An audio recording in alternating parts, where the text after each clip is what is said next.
Je suis Catherine Jameau, je suis responsable chez Pratissima de la division PDA et je vais aujourd'hui présenter ce webinaire avec Baptiste Laronde qui est chargé de projet dans l'Est de la France et Karim Khalid qui est dans le Sud-Est. Et je viens d'intégrer une nouvelle personne qui est Florent Ferré qui va s'occuper de l'Ouest et du centre de la France. Donc, c'est ce qu'on a dit. Je vais vous présenter aussi le sommaire. Donc, qui on est chez Pratissima, qu'est-ce que la PDA, les recommandations ARS, les avantages de la PDA, le lien entre les officines et les établissements qui est hyper important et la sécurisation avec une interface qu'on peut faire de logiciel Pilisoft, qui est un logiciel de traçabilité, au logiciel de soins et les différentes étapes de notre solution PDA.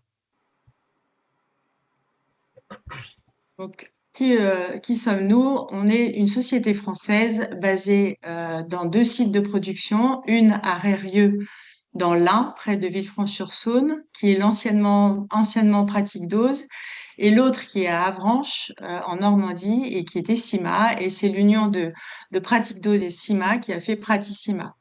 Donc, on fabrique et on conçoit des équipements médicaux pour les hôpitaux et les cliniques, ainsi que pour les établissements médico-sociaux, et aussi pour les officines. On est reconnu en France sur le marché de l'équipement. On est presque leader. On est leader français dans le marché de l'équipement et des soins, du mobilier de soins. Et notre ambition, c'est forcément de garantir la sécurité et la traçabilité des flux du circuit des médicaments. L'humain au cœur de notre savoir-faire. Notre réseau commercial s'organise autour de 2 types d'établissements. Les hôpitaux, les cliniques et les EHPAD, les MAS, les foyers. On a aussi on dispose d'experts PDA, donc dont je fais partie. J'ai l'équipe qui gère cette division et on est là pour vous conseiller tout au long de ce projet du début jusqu'à la fin avec la finalisation avec la formation. Nos équipes donc vous accompagnent et suivent tout le projet avec vous. Donc voilà l'équipe. On a une hotline qui répond aux services, aux problèmes liés au logiciel et une personne qui gère toutes les commandes et les problématiques de livraison. Voilà. Alors, qu'est-ce que la PDA? Donc, la PDA, c'est la préparation des doses à administrer. Et du coup, comme c'est indiqué, c'est un processus qui vise à préparer les médicaments pour les résidents, les patients, en rapport avec les prescriptions, pour pouvoir les entreposer dans des piluliers qui sont prêts à être utilisés pour la partie distribution. Donc, ça va concerner des pharmaciens d'officine qui vont préparer les traitements des résidents, donc comme l'avait cité, les différents établissements, les EHPAD, les femmes, les MAS, mais aussi la partie sanitaire avec les PUI aussi, bien sûr, qui sont concernés par la PDA. Alors, la PDA, on a différentes solutions aujourd'hui, différentes méthodes. On a une méthode un peu historique qui est la méthode manuelle, où l'officine remplit manuellement le pilulier avec l'aide de tableaux Excel. Alors, chacun trouve un petit peu son moyen avec des tableaux Excel, avec des classeurs, des post-it. Donc voilà, c'est la méthode, ce qu'on appelle manuelle. On a une autre méthode qui est semi-automatisée, dont on fait partie, où on a l'aide d'un ordinateur avec une connexion ou pas à un logiciel de soins. Et on a la méthode automatisée. Voilà, où là, on se rapproche vraiment de la partie robot sous forme de sachet dose, qu'on appelle souvent rouleau escargot, que l'on peut voir aussi au niveau des officines de ville, mais aussi au niveau des PUI. Donc voilà, toutes les solutions peuvent se retrouver dans toutes les différentes typologies d'officines. Donc, que vous soyez sur une solution manuelle ou que vous souhaitez changer de solution, ça se réfléchit. Par exemple, en EHPAD, il y a beaucoup de commissions gériatriques qui se mettent en place pour discuter de la meilleure solution. On va valider d'autres points aussi, comme la capacité logistique de l'officine, budget d'investissement par rapport à un robot, par exemple, qui lui va être un peu plus coûteux et un investissement un peu plus lourd. Pardon. On va réfléchir aussi au nombre de spécialités, au nombre de résidents. Ça va aussi aider à choisir la meilleure des solutions. L'équipement informatique, notamment sur la partie logiciel de soins qui va beaucoup aider à savoir est-ce qu'on est connecté, est-ce qu'on peut se connecter, quelle solution peut se connecter avec notre logiciel de soins, et le lieu de la PDA pour vous comme aussi pour la partie officine, qui va avoir un point qui va être vraiment un critère d'importance. Est-ce que ma pharmacie a la possibilité d'accueillir une solution robot ou une solution manuelle, par exemple? Voilà, c'est plein de questions à se poser et à bien valider en amont.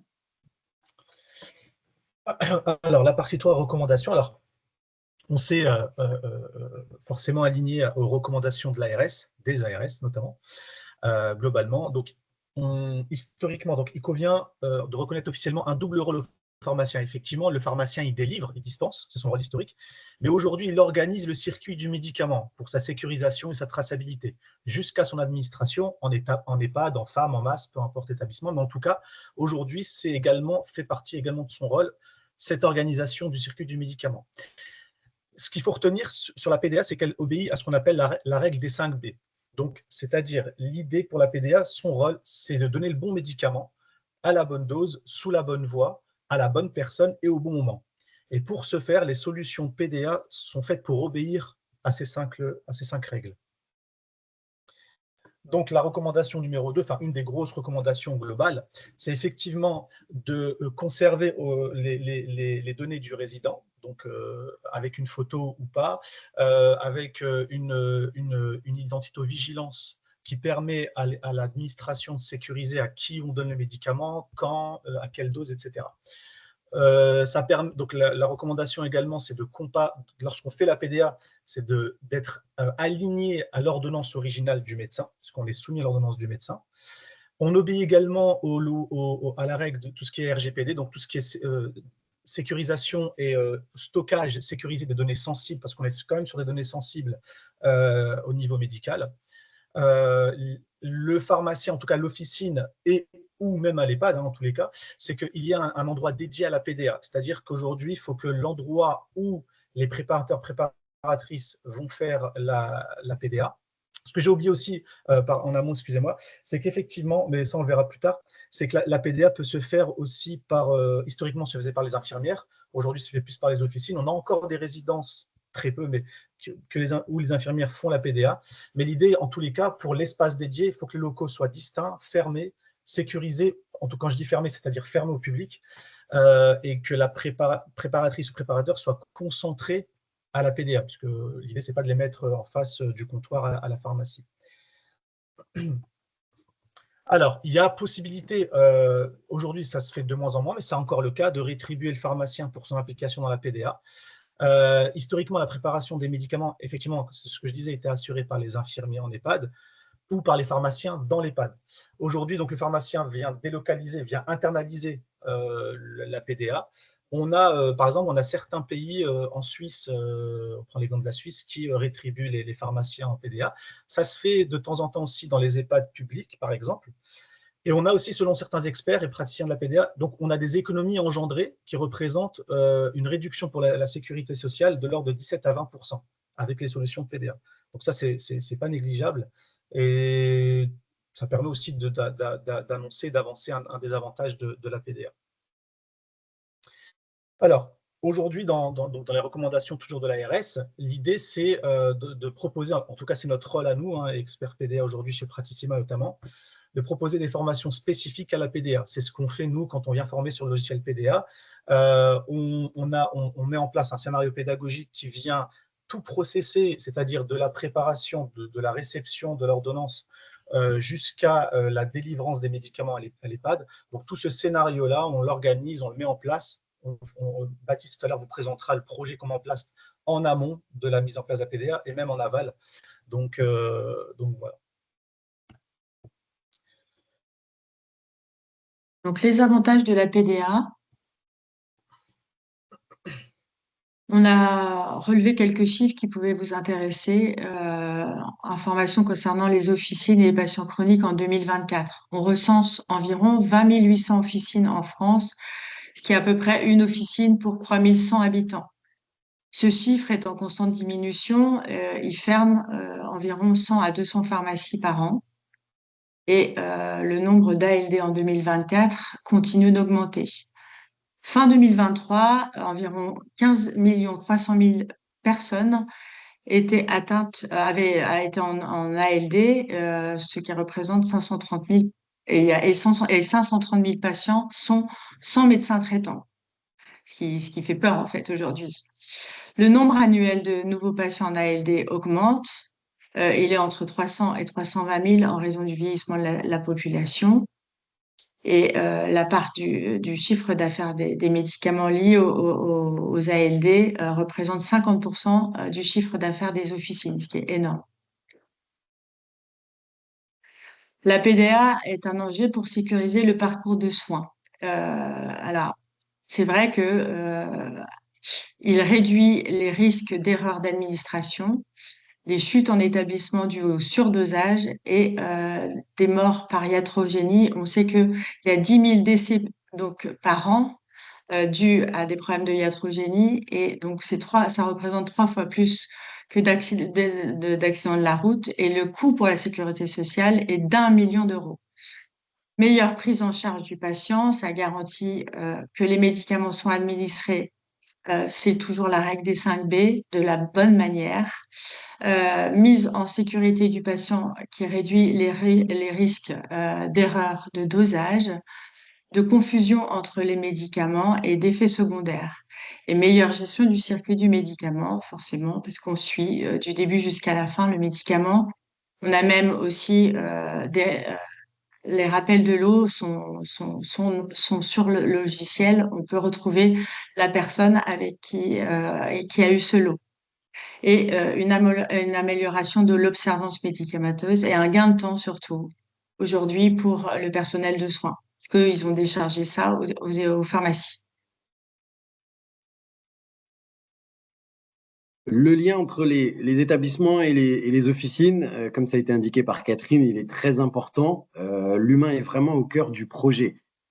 Ici, on vous met un exemple de planning de déploiement que l'on met à chaque fois sur chaque dossier. Donc, comme le disait aussi Karim, on travaille en amont et en aval du dossier. Après avoir validé la solution avec vous en tant qu'établissement, on va valider aussi avec un rendez-vous de pharmacie. Donc, ça se déploie sur plusieurs mois. Donc, ça ne se met pas en place du jour au lendemain. Donc, ça se réfléchit. On a vu les différents critères auparavant de choix. Donc, ça se réfléchit vraiment et ça se met en place avec différentes étapes. Donc, un rendez-vous pharmacie où on valide vraiment l'ensemble de la prestation, ce qui a été défini, par exemple, avec l'établissement sur certains points spécifiques. On fait un rendez-vous de suivi de projet. J'y reviendrai juste dans les 2 slides suivantes, qui permet de bien calibrer la prestation. Et ensuite, à J-2, J-1, on va vraiment bien vérifier tout ce qui est partie prescription dans le logiciel de soins, bien vérifier les différents traitements. On va vraiment préparer cette mise en place. Voilà. Un autre point qui est très important avant le démarrage, on calibre aussi à 10 à 15 jours avant le démarrage donc de la prestation de PDA. On va calibrer la formation à la pharmacie. Donc, on forme la pharmacie donc, sur notre logiciel.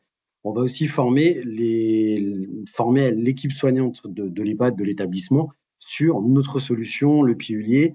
Voilà, donc on a vraiment toute cette partie qui se fait en amont du projet.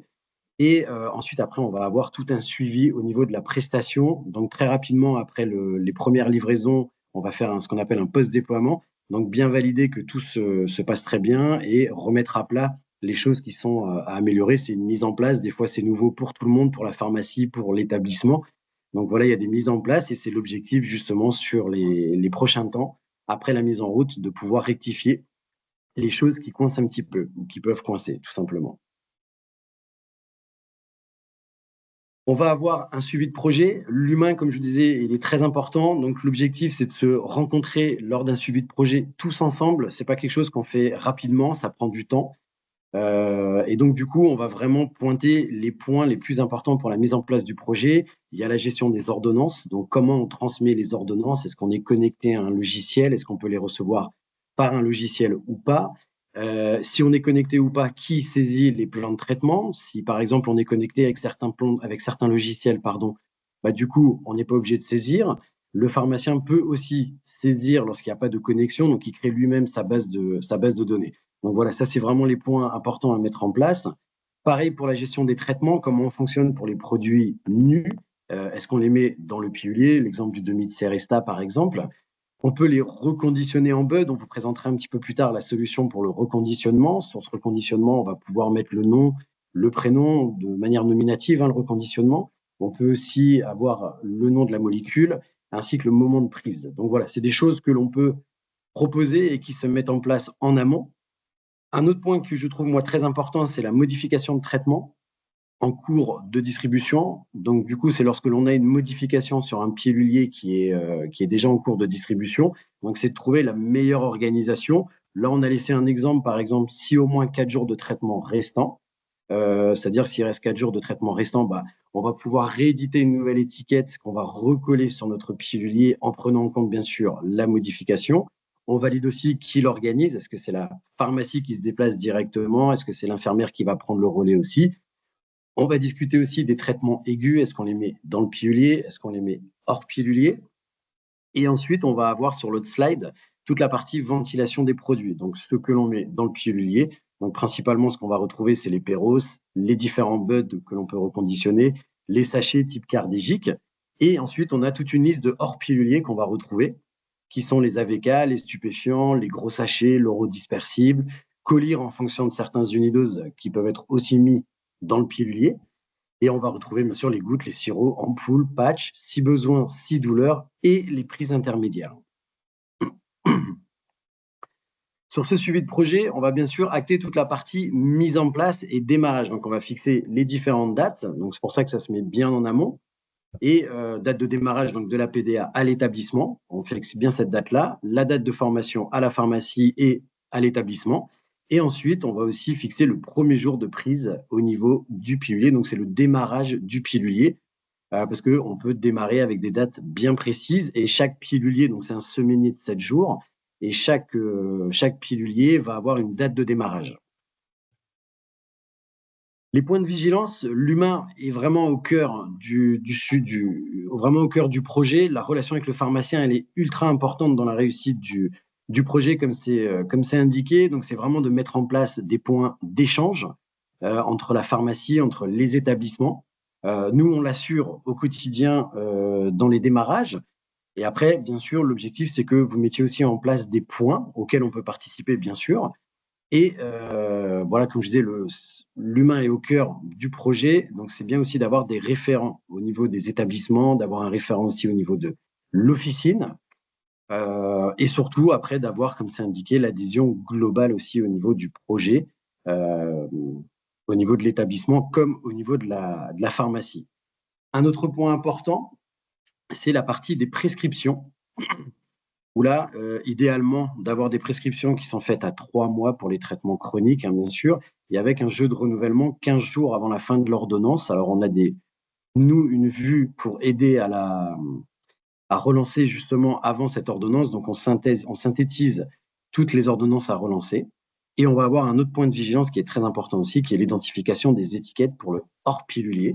Donc là aussi, c'est des choses qu'on met en place au niveau de notre solution. Les autres points de vigilance, donc on a mis quelques points, la liste n'est pas exhaustive, donc c'est vraiment les points les plus importants. On a l'identification des prises intermédiaires, j'en parlais un tout petit peu avant avec le reconditionnement, donc on peut les reconditionner avec toute l'identité de manière nominative et ainsi après avoir toute la partie nom du médicament, la date, le moment de prise, on récupère toutes ces informations pour l'identification des prises intermédiaires qui sont donc gérées hors pilulier. Et ensuite, on va pouvoir, au niveau des ordonnances, faire au maximum pour que les ordonnances soient saisies par les médecins. Donc, ce n'est pas toujours le cas. On sait qu'il y a encore certaines infirmières qui retranscrivent. On a la possibilité aussi au niveau du logiciel de pouvoir aider en fonction du logiciel de soins qui est en place, de pouvoir aussi retranscrire. Donc voilà, c'est vraiment plein de points que l'on valide en amont. Pareil avec les renouvellements d'ordonnances ou les changements d'ordonnances. Donc voilà, c'est vraiment tous les points qui sont extrêmement importants et qu'il faut valider en amont du projet. Et sans tous ces points, j'ai envie de dire, Baptiste, sans tous ces points, le projet peut pas se faire. Et c'est pour ça que nous, on n'est pas ni médecin, ni soignant, ni pharmacien, mais on est là pour accompagner les gens et leur expliquer que il faut bien préparer le projet pour que quand on a fait la formation, ça démarre de façon sereine. Parce qu'il y a aussi beaucoup de stress dans les établissements comme dans les pharmacies, au niveau du personnel, il y a du stress de tous ces gens qui savent pas trop où ils vont et il faut que ça fonctionne, tout le monde fonctionne ensemble pour qu'à la fin du compte, le résident ait son traitement. Voilà, c'est ça le plus important pour nous. Donc, le point 6, donc la sécurisation et l'interface pour Pilisoft, donc c'est notre logiciel de PDA avec les logiciels de soins. Donc, on a un logiciel, alors je ne vais pas rentrer dans le détail technique parce que ce n'est pas ce qui est important, mais notre logiciel est accessible via Internet, c'est-à-dire vous tapez sur Google Pilisoft, vous allez tomber sur notre logiciel. Bien évidemment, pour les pharmacies qui sont adhérentes à Pilisoft, ils ont accès avec via mot de passe, sécurisation et identifiant. On est on est certifié HDS, c'est-à-dire qu'on est hébergeur de données de santé. Donc, les données sont sécurisées et agréées par la CNIL.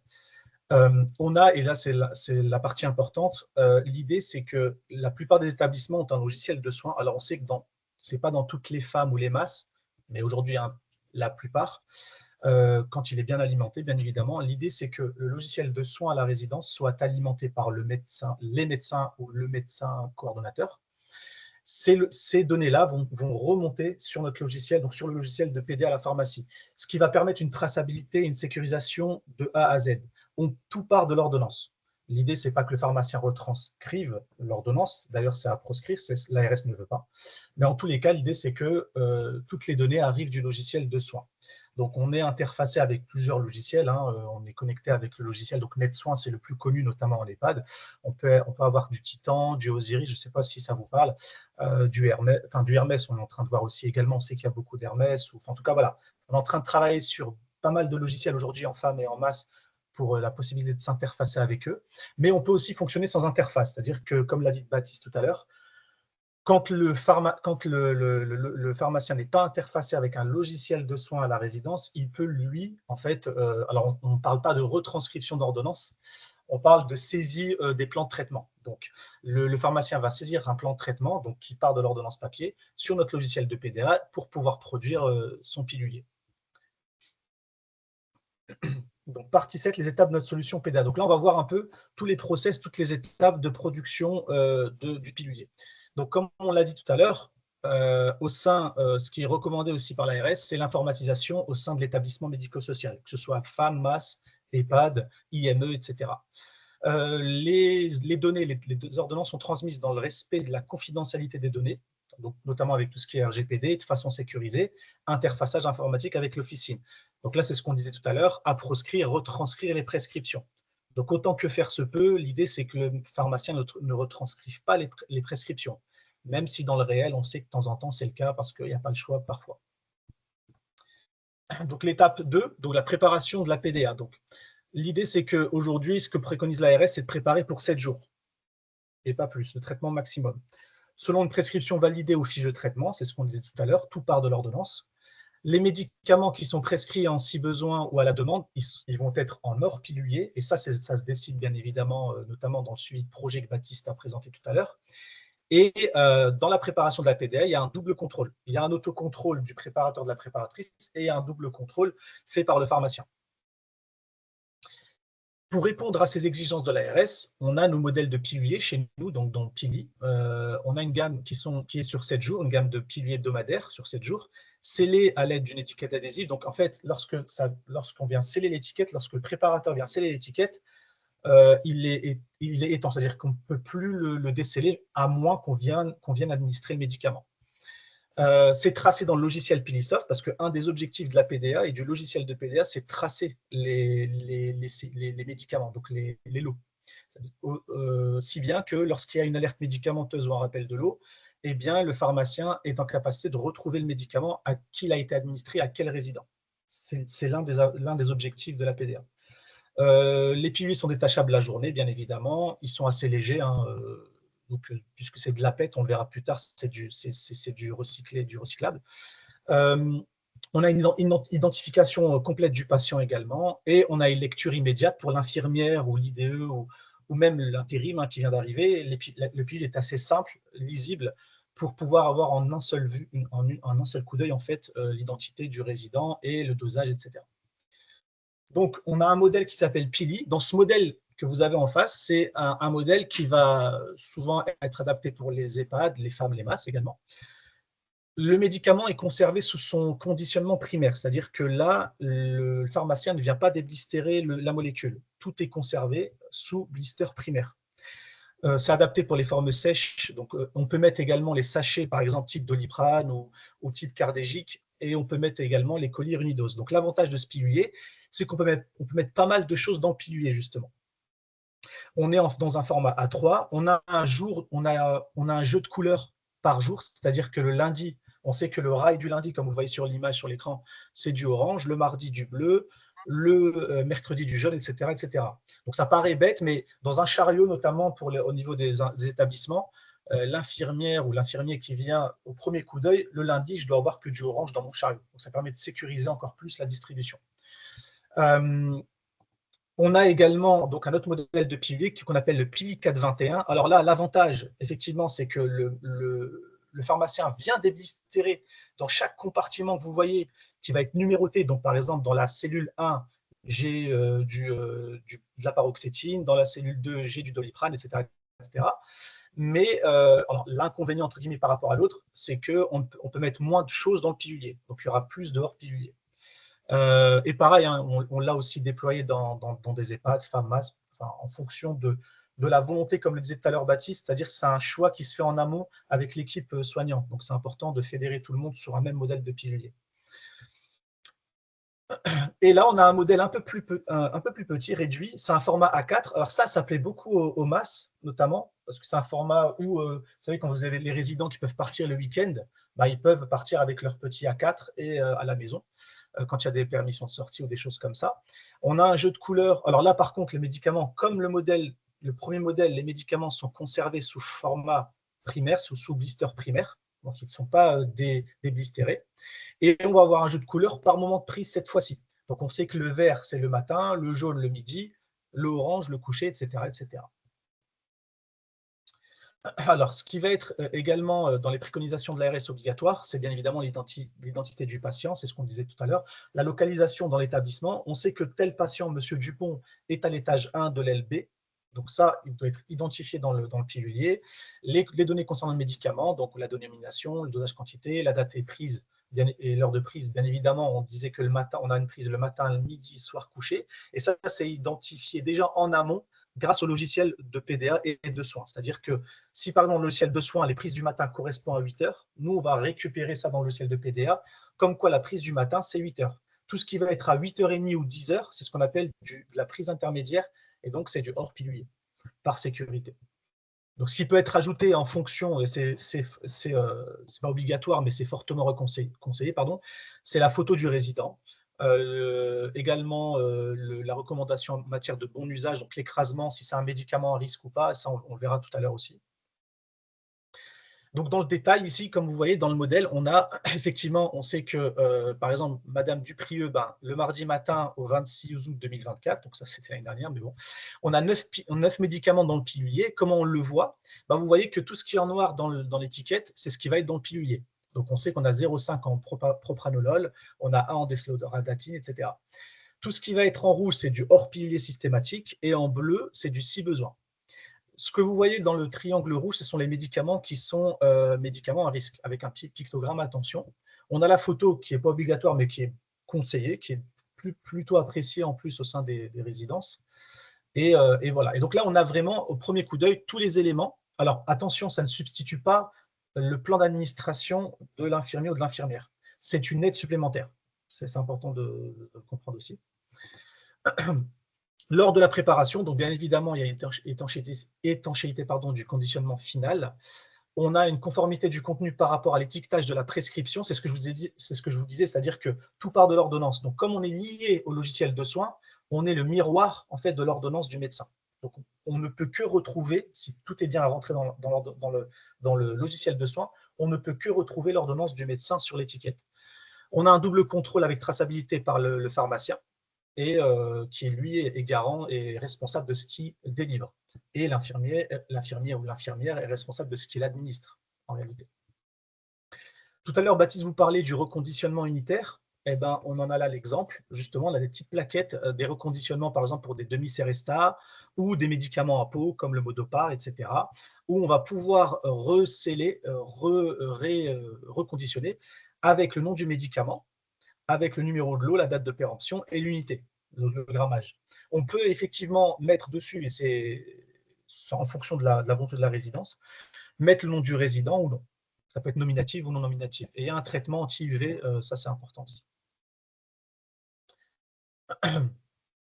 Donc, les règles de transport, selon les règles de transport des médicaments au sein des établissements médico-sociaux, dans les contenants sécurisés, forcément, et protégés et protégeants, c'est-à-dire les sachets, les piluliers nominatifs de toute dégradation. Donc, en fait, le pilulier doit être mis dans des boîtes de transport. Karim, je veux bien que tu passes la slide suivante. Voilà. Et nous, on a des Pili Box qui peuvent être scellés. Les recommandations, c'est de sceller la boîte de transport quand c'est livré par un livreur. Et quand c'est livré par la pharmacie, ils font signer ce qu'on appelle un bon de délivrance. C'est le bon de livraison à l'EHPAD où la pharmacie signe et l'EHPAD signe aussi et on prouve qu'on a fait tous les piluliers et qu'il n'en manque pas. Donc voilà, ça c'est la réception et le stockage. Donc, quand le pilulier arrive dans l'établissement, il faut vérifier la livraison et le nombre de piluliers qui correspond au nombre de patients. On les dispose dans des armoires de stockage ou dans des étagères de stockage, dans une zone vraiment dédiée à la PDA qui doit être fermée à clé.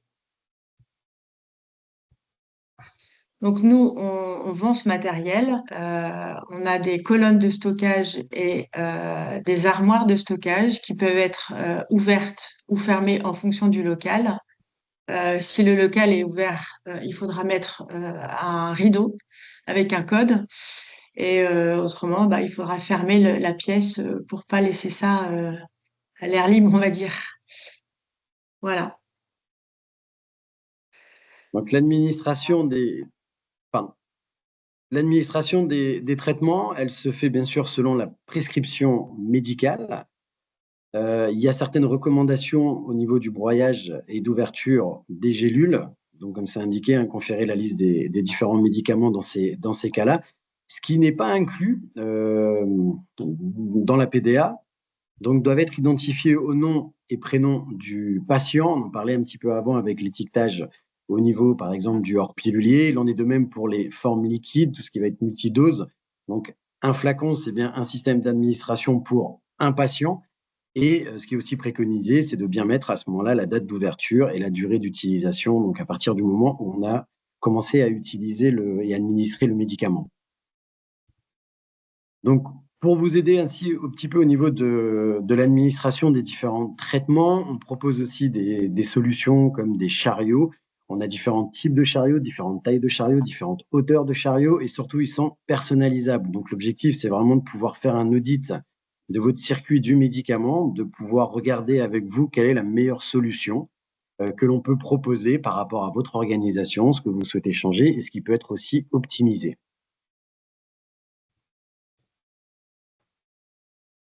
Au niveau du broyage, on a aussi une préconisation, donc de broyer les médicaments juste avant la prise, unité par unité. On sait que ce n'est pas toujours facile à respecter, que ce n'est pas toujours respecté non plus, et de bien nettoyer le matériel entre chaque résident, vraiment pour éviter les différents mélanges. Alors, ce qu'il ne faut pas écraser sont les capsules molles, les comprimés ou gélules avec des substances, comme c'est indiqué, à marge thérapeutique, enrobées, gastro-résistants ou à libération modifiée.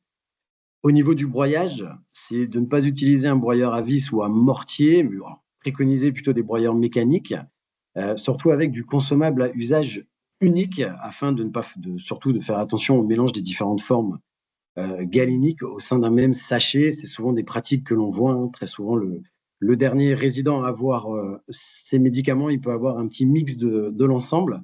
Donc c'est ce qu'on a déjà vu sur site. Donc, par exemple, ce que l'on peut proposer, c'est un broyeur de comprimés Severo avec du consommable qui permet d'avoir une dose unique qui peut aller au chevet donc, du résident pour l'administration ou du autre patient.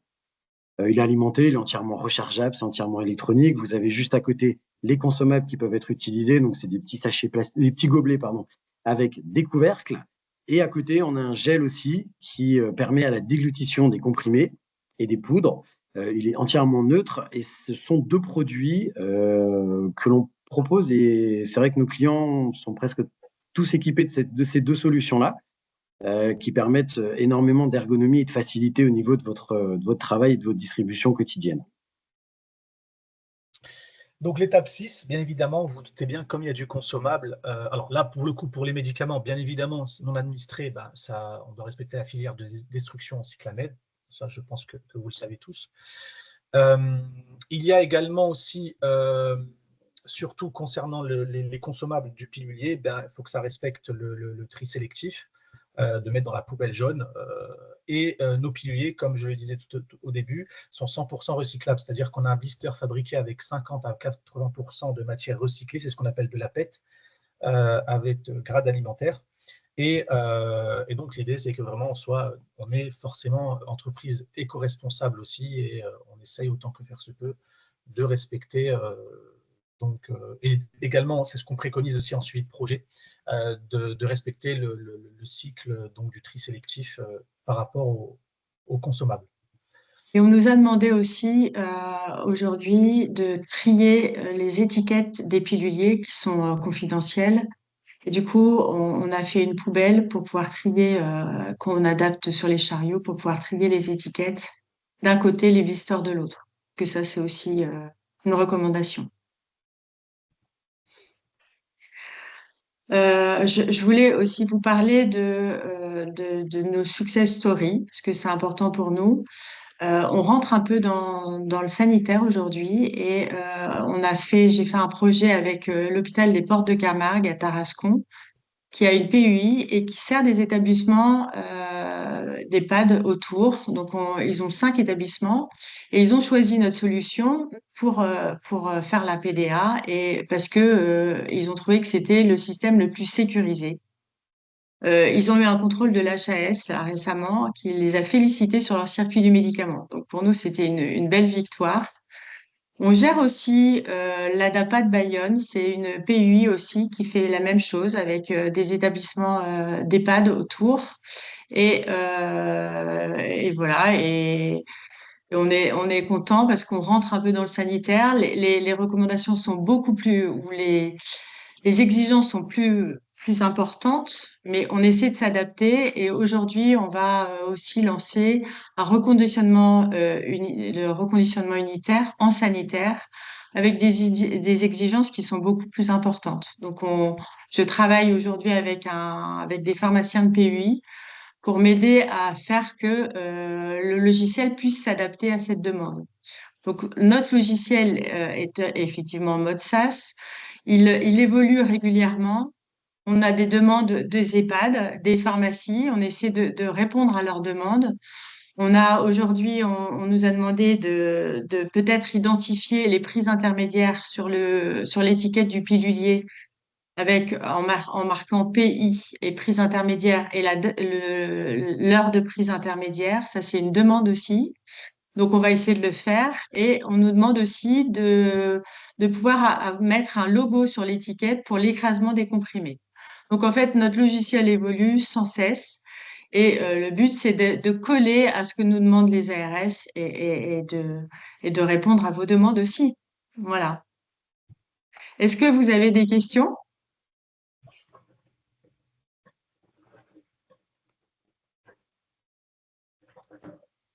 Vous pouvez faire vos questions via le chat ou en levant la main, si vous avez quelques questions à poser. Il y en a une.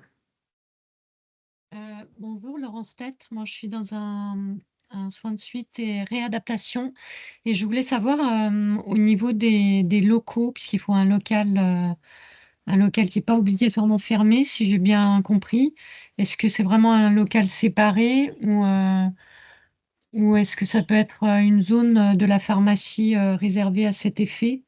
Oui, ça peut être une zone. Ça peut être une zone où, par exemple, à Tarascon, ils ont fait une pièce spéciale PDA qui est dans la pharmacie, avec une porte quand même. D'accord, Mais c'est dans la pharmacie quand même. ok. merci. C'est dans la salle de soins, vous voudriez, vous? C'est plus, Ben, disons que comment? nous, oui, les infirmières, c'est les infirmières en fait de nuit aujourd'hui qui font les piluliers pour 24 heures et elles le Mhm. font dans la salle de soins, oui. Bah, si, Mais si ça c'est veut fermé. dire que parce qu'en fait, moi, j'ai eu des retours de visites d'ARS sur des PUI et en fait, on leur a reproché, par exemple, ils avaient une pièce réservée fermée, mais il y avait juste le coffre des stupes qui était dans cette pièce et donc on leur a reproché d'avoir stocké le coffre des stupes. En fait, visiblement, la pièce, elle doit vraiment être réservée avec rien d'autre dedans pour, Ah, moi, j'imagine, l'hygiène. j'ai pas entendu ça encore. C'est vrai que la pièce des stupes, moi, je l'ai vue souvent dans la PDA. J'ai jamais eu ce retour-là. Je sais pas. Parce que là, Après, si on envisage, il y a des pardon, divergences différentes. Excusez-moi, je ne sais pas de quelle ARS vous dépendez, quelle région, mais parfois il peut y avoir des petits. Pardon? Auvergne-Rhône-Alpes. Ouais. Parce qu'après, il peut y avoir des petites divergences, on va dire, de Oui. recommandations, mais c'est peut-être pour ça qu'on ne l'avait pas. Parce qu'en gros, la pièce, elle doit vraiment être, j'imagine que c'est pour une histoire d'hygiène, en fait, pour nettoyer plus facilement la salle, que c'est pour ça qu'ils demandent qu'il n'y ait rien en dehors du plan de travail pour préparer les piluliers, quoi. Ouais, J'imagine que c'est ça, mais je ne sais pas. après, ils sont quelquefois un peu tatillons, je pense, parce que le coffre à stup, il est fermé. Il peut rien arriver. Ah oui, ouais, Donc, je suis d'accord. Non. je trouve ça un peu bizarre. Mm. Merci. Je vous en prie. Est-ce que vous avez d'autres questions?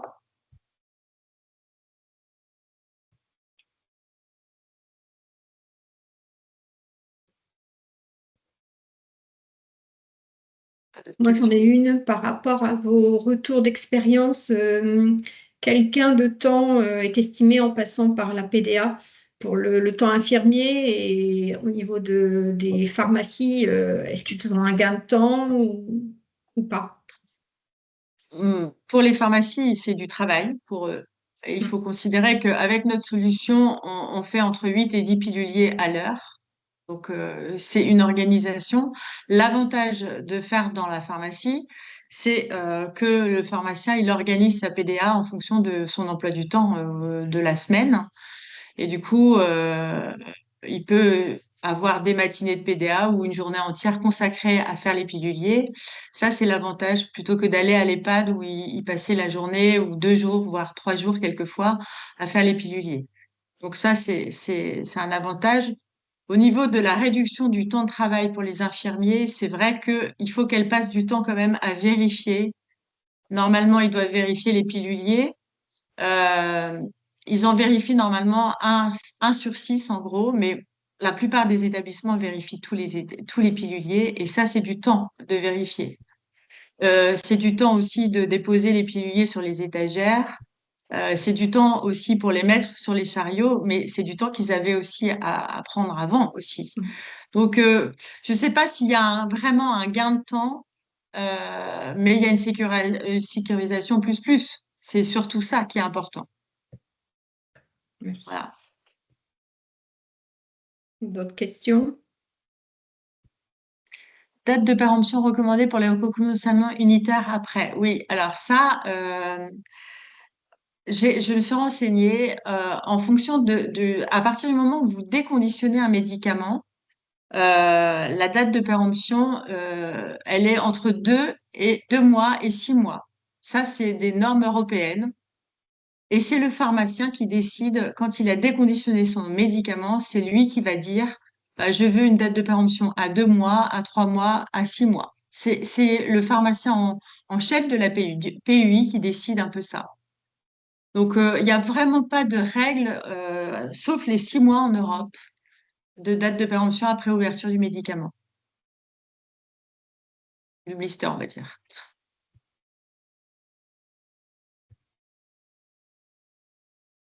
Mais rien n'est vraiment statué.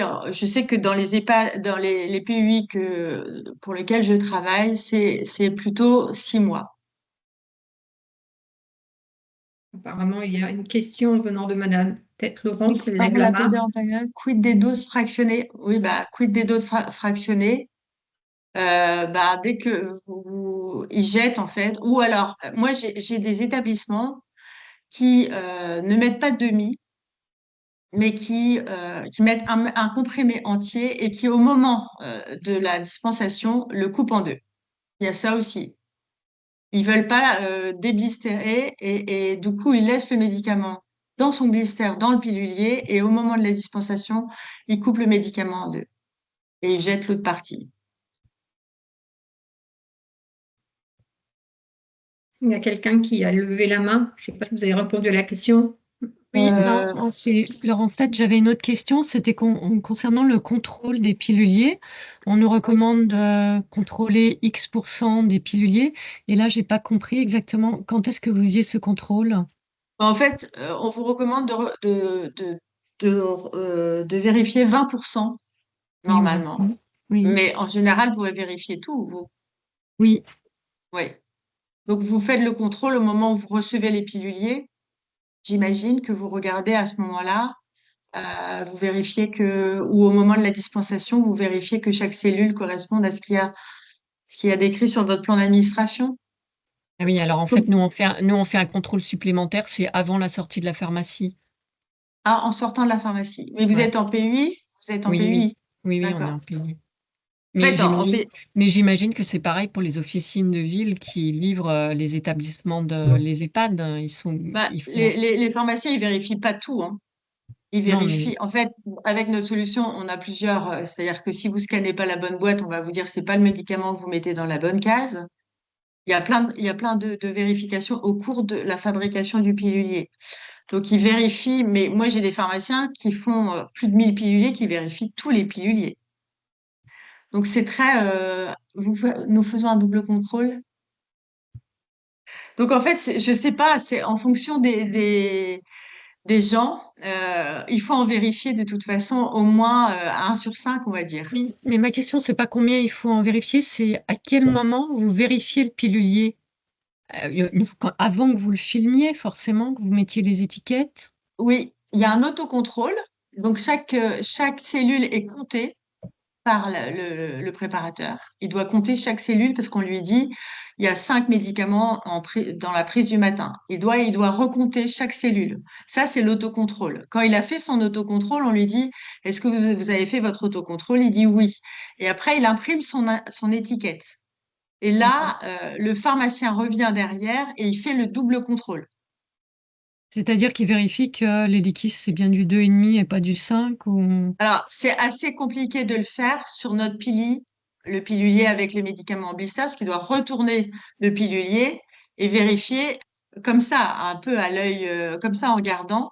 Ah oui, sans Euh, l'ouvrir, d'accord. Sans l'ouvrir, il peut pas l'ouvrir parce qu'il a été scellé. Oui, oui, d'accord. Ok. Donc, c'est un peu plus compliqué. Mais sur Pili 421, donc le pilulier déconditionné, là, il retourne le pilulier et il sait exactement ce qu'il a mis dedans. Parce que c'est facile à voir, c'est transparent. Oui, d'accord. Ok. Voilà, Merci. je vous en prie. Levez la main. Il y a d'autres questions?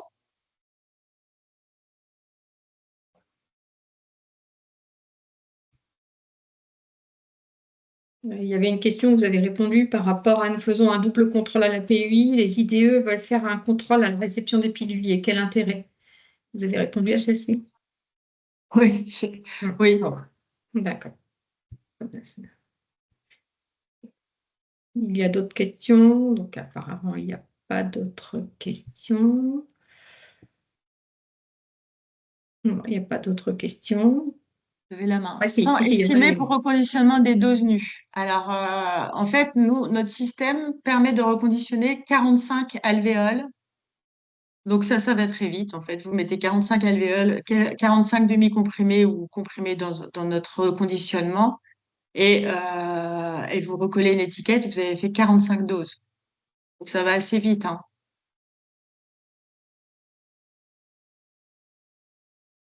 Après, c'est plus long quand vous faites du nominatif. C'est-à-dire que sur notre solution, on peut faire du reconditionnement unitaire pour le pilulier de Madame Dupont.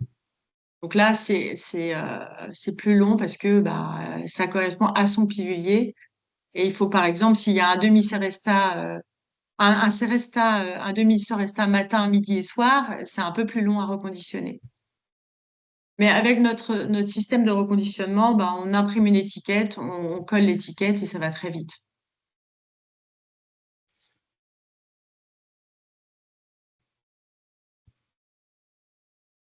Ce qu'il faut savoir, en fait, dans cette PDA, c'est que, avec le recul que j'ai aujourd'hui, euh, on, on, on- on a beaucoup parlé dans notre présentation du côté humain et c'est vraiment 50% de la réussite. Se parler quand la pharmacie envoie des mails à l'EHPAD pour dire faire comme si, ou l'inverse peut être vrai aussi. C'est pas la solution. Il faut pas hésiter à prendre son téléphone en disant votre ordonnance, je comprends pas. J'ai un souci par rapport à votre ordonnance ou au niveau de l'EHPAD, vous m'avez fait un pilulier, je suis pas d'accord, il y a des erreurs, il faut se parler. Il faut se parler pour essayer d'améliorer les choses et que il y ait des tensions qui se détendent. Parce que en fait, nous, c'est ce que je disais tout à l'heure, on n'est pas pharmacien, ni médecin, ni soignant, mais on passe notre temps à essayer de faire que les choses se passent bien entre les établissements et les pharmacies. Et c'est vrai que quelquefois, on dénoue des problèmes parce qu'on arrive à leur dire, bah, parlez-vous, faites des réunions, regroupez-vous de temps en temps pour faire le point, faites, voilà. Et c'est ça qui fait que la réussite, ça marche, quoi. Et aujourd'hui, nous, on a une solution qui correspond vraiment à des attentes et on sécurise le circuit du médicament. Vraiment, là, c'est sérieux. Voilà. D'autres questions?